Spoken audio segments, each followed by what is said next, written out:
খুবই গুরুত্বপূর্ণ একটা প্রশ্ন করেছেন।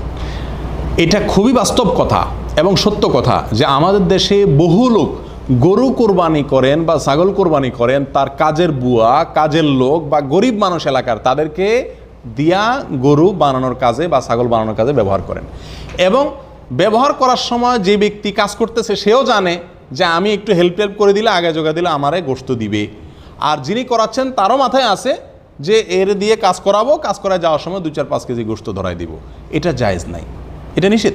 সহিহ বুখারী হাদিসে নবী সাল্লাল্লাহু আলাইহি ওয়াসাল্লাম একেবারে স্পষ্টভাবে নিষেধ করেছেন যে কসাইকে গোশতের বা পশুর কোনো অংশ দেওয়া যাবে না বিনিময় হিসাবে।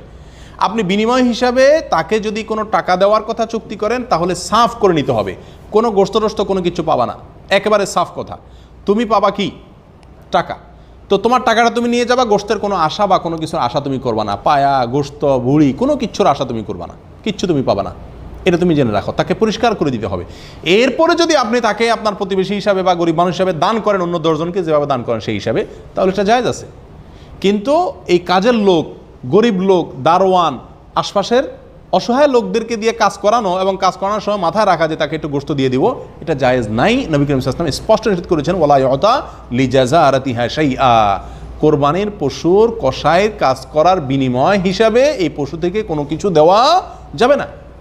অতএব এই ভুলটা ঘরে ঘরে অহরহ সকল কোরবানি করা লোকেরা কম বেশ করছেন, অথচ এটা করা ঠিক না।